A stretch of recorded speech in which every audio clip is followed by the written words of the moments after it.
Alright, so that wraps it up for February. I ended up reading 5 books in February. Not that many, but, you know, I was having a rough time. So I'm still pretty proud of myself, and I still ended up getting a lot done. So next we're going to move right into March. Alright, so for March, I racked it on up to 8 books this March. I did make a little, like, TBR, but I didn't, it was only 3 books, and I only ended up reading one of the ones on my TBR, so I'm not even going to go over it. But one of the exciting things I read in March was The Discord of the Gods by Jen Lyons, which is, of course, the 5th and final book in her Chorus of Dragons saga series. It's the last one, and it was a pretty big deal for me to read it, just because I got it from NetGalley and from the publisher as an early release copy, so thank you so much for them for letting me read it in exchange for an honest review. I really was excited to get it early because I have been waiting on this book, and part of me didn't want the series to end because it is one of my favorite series that I've ever read, but also, you know, you can't help but want to know how it all comes to an end. I'm not going to talk too much about it, mostly because it's a sequel. It's not out yet. I don't want to give any spoilers, but I will be posting a review video for it, talking a little bit more in depth about how I felt about it ending, how I enjoyed it, how much I love the series overall, and that's really all I have to say about it here in this wrap-up. Other than Discord of the Gods, I also dived into the Memoirs of Lady Trent by Marie Brennan. If you don't know about these books, it's a series of fantasy books that are written like memoirs of this fictional character named Lady Trent, even though where I'm at in the book, she's not named that yet, so I still don't know why she's called Lady Trent. I've only read the first 2, the very first book being A Natural History of Dragons, and the second book being A Tropic of Serpents. So in this book, it's really good. These books have like a sort of Indiana Jones-esque vibe, where they remind me a bit of like Emily Blunt's character in Jungle Cruise. I would really enjoy like a series or maybe movies about Emily Blunt playing this character. I think that would be fantastic fan casting. She would be perfect. I don't really know that these would make good movies, but I think like a TV show, like a limited series, would be really cool. Anyway, it's just a fun sort of archaeology-ish series because the main character is a woman who, in a Victorian-inspired fantasy world, she aspires to be a scholar of dragons, basically. She wants to study dragon behavior, dragon anatomy, their breeding habits, just everything there is to know about dragons because they are a normal thing in this world. They're just another creature that lives in this fantasy world. And it's treated in a very scientific, very scholarly way. The character is kind of your classic, like, plucky female lead. But she has all these obstacles in her way, of course, because being Victorian-inspired, it is a patriarchal society, very similar to, like, Victorian England, where she's supposed to get married and take care of her husband's house and throw parties and not talk about dragons all the time, basically. And she can't help but talk about dragons all the time, which I think all of us nerds can maybe relate to. But I did read those first 2 books. They're both good. They're both kind of quick little reads. I don't really feel that I need to talk about the plot too much. But it's written like memoirs, like accounts of her childhood, her marriage, her studies, and the expeditions she takes out to study these creatures and her findings in that. Of course, there are a lot of shenanigans and hijinks that take place, just like something like Indiana Jones or any of those old adventure movies. Something always goes wrong, and the scientist always ends up having to do a little bit more action-y sort of stuff than they originally anticipated, because it's fun to like watch nerds also be kind of badass sometimes. I'm in here for it. I'm cool with it. I'm lucky enough to have all of these on audiobook on Scribd. I have really been enjoying the audiobook. I love listening to British people narrate things, so that's perfect for me. I'm definitely going to continue on with the series. Reading 2 of them at once was kind of a lot, and I wanted like a change of pace, so I'll probably, you know, pick it back up maybe sometime this in April. But yeah, I definitely recommend it. It's a fun, sort of more light fantasy series. Compared to some like other grimdark or like massive epic fantasy stories. This is not that. This is just cute and fun and full of adventure and kind of quirky. and just a lot to enjoy there. So another 1-2 combo that I read was Adrian Tchaikovsky's The Expert Systems Brother duology. I'm not sure if that's what it's called, but it's the Expert Systems Brother and the Expert Systems Champion.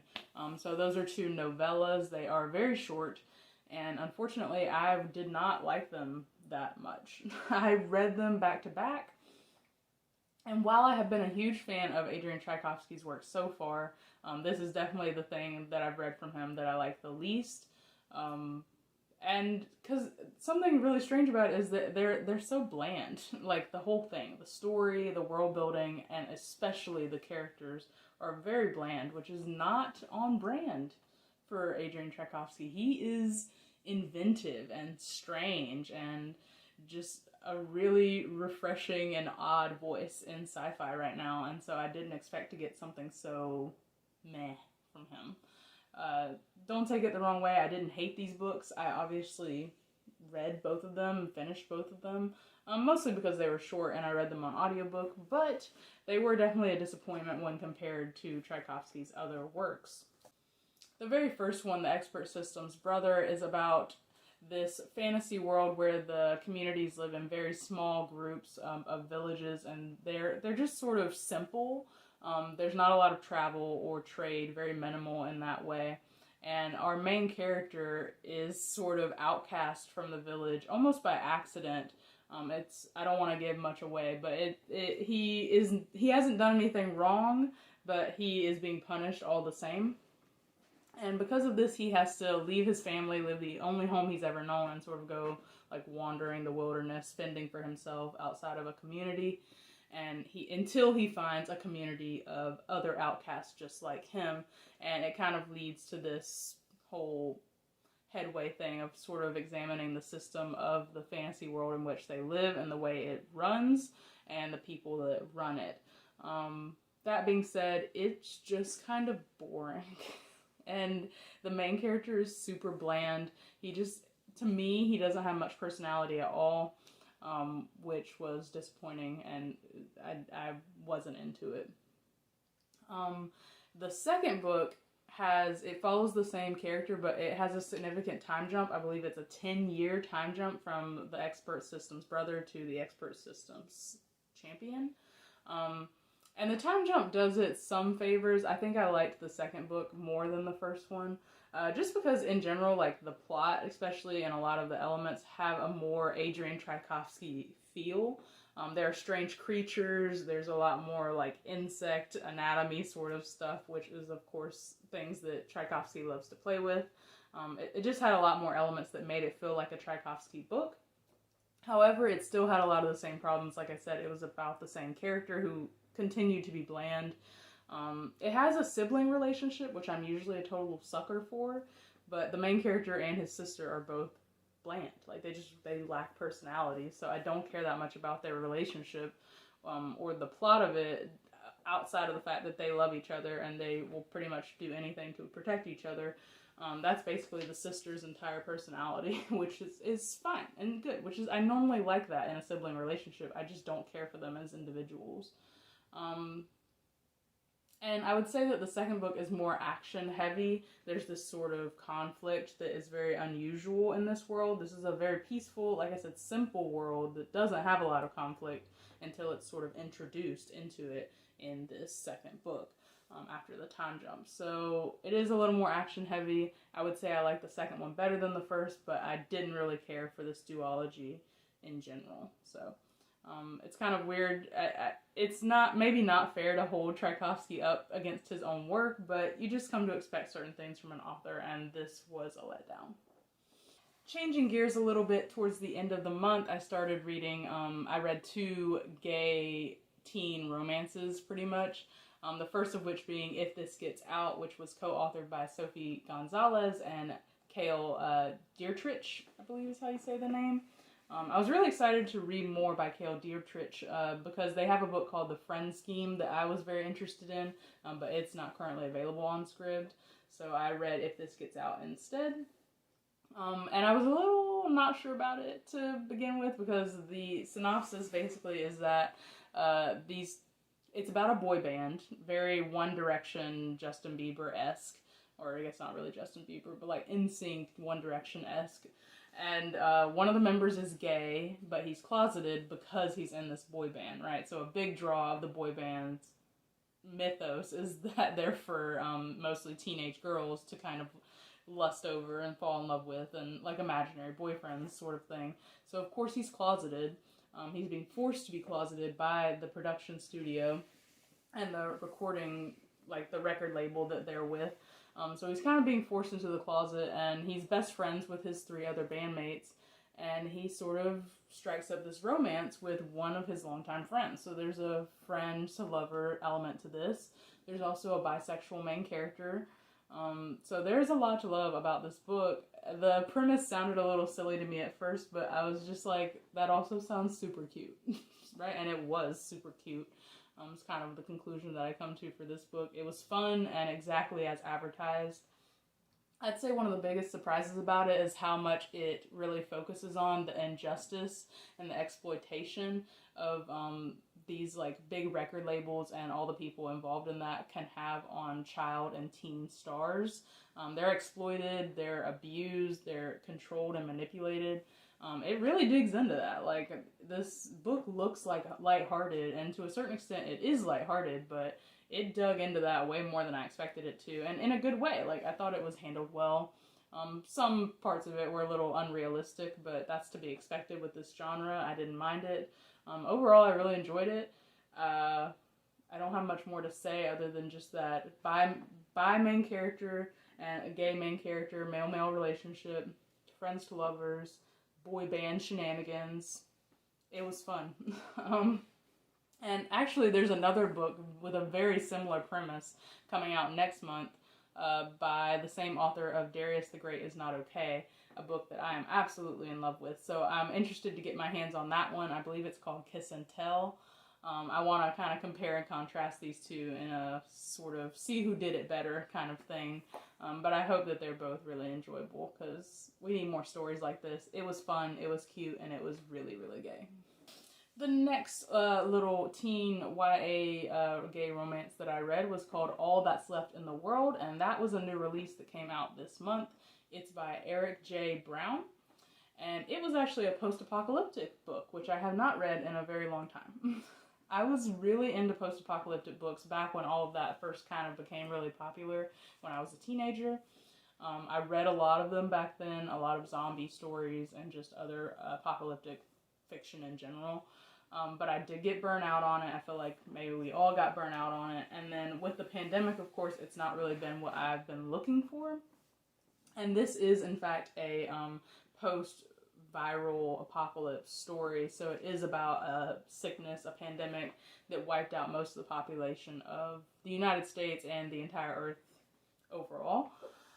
So I was a little hesitant going into it, but I felt like it was handled really well. So this is set in a contemporary world. So it's our world, but it's post-COVID. They even mention COVID in the book. There's a lot of like modern pop culture references, things like the Marvel Universe, other movies, books. It's very much so our world, just post-apocalyptic, after something that was not COVID, but something that came after COVID called the super flu. So while all of that is a little scary and anxiety-inducing, it might be triggering for some people, and you might rather just stay away from it and kind of dig into something more escapist. But I didn't find that the pandemic made me too uncomfortable because the book overall was just enjoyable. I really like the cover of it, and I went in expecting a little bit more of an isolationist story about these two boys falling in love in isolation in the apocalypse, and not really knowing if there was anything else left for them in the world, just kind of implied by the title. And I was a little disappointed on that front. The romance itself felt a little bit insta-lovey to me. And I know that's an easy like accusation to throw out there, insta-love, but it's something that happens a lot in these apocalyptic stories, or any like high stakes, high adrenaline story. People tend to fall in love quickly in those high stress situations. So I don't really hold that against it too much, but I guess I just wanted a lot more like of these deep character moments or deep character conversations where I could feel them falling in love. I could feel them having this deep connection develop over time due to isolation and due to these stressful, traumatic circumstances. However, it did feel a little bit insta-lovey, and I felt like they just weren't... I felt like they were falling in love with each other because they were the only two people left to fall in love with. And that's not what you want, right? You want other reasons. And it kind of resolves itself a little bit along the way, but I wanted it to go down a little bit differently. Regardless of that, I did really enjoy the book. I liked both the main characters. One of them is kind of a movie buff, which I'm here for that. So he's a bit of a film nerd.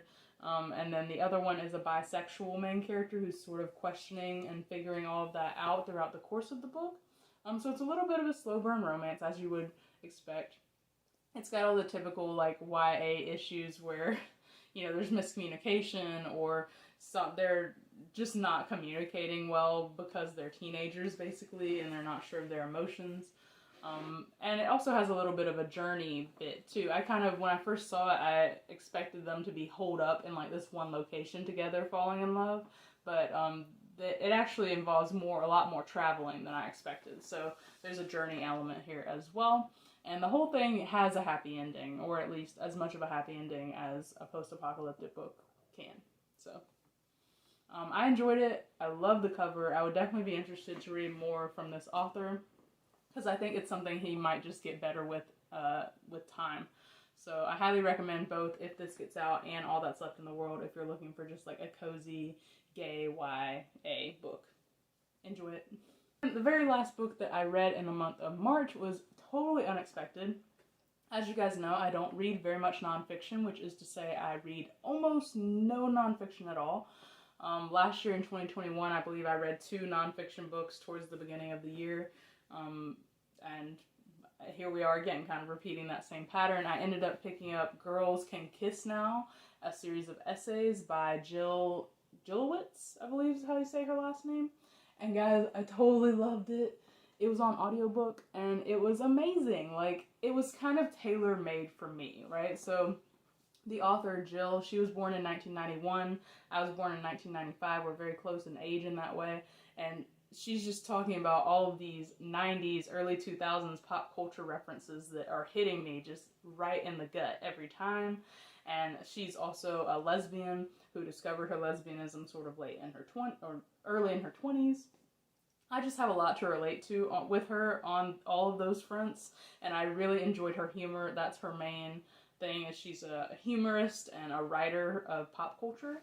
So there's a lot of pop culture in this book, a lot of talking about movies and music, especially from the early 2000s and the 90s, and I just totally vibed with it. So while I don't think this book is going to be necessarily for everyone, it's perfect for any queer, like, late stage millennials out there, or are we early stage? Young millennials, like, we're on the younger spectrum of millennials in the 90s.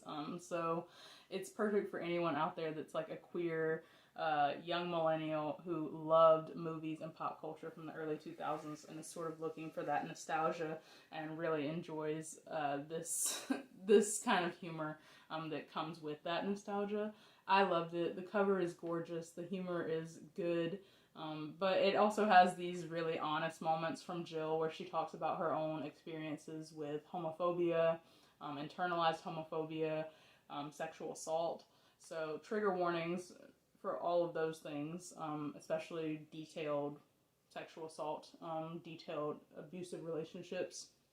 Just know that that's there, but there's humor throughout the book to sort of balance it out, and it was a great way for me to end the month. I really enjoyed it, and it made me want to read more nonfiction if I can find other stuff like that. So thank you, Jill. I really enjoyed your book and needed to read it. Thank you for writing it. All right, well, that wraps up my February-March wrap-up. I ended up reading 13 books during this 2-month period, and I'll try to do better and not be gone for quite so long. I, of course, want to put out 1 or 2 videos a month if I can, if it permits. Though these next few months are still going to be kind of crazy because I'm supposed to be moving in June, and basically none of my plans are coming together. So we'll see how it goes. I still want to be making videos. I want to get this one out there for you, and I just want to say thank you so much for joining me today and hanging in there with me. Happy reading, and I hope to see you guys soon. Bye.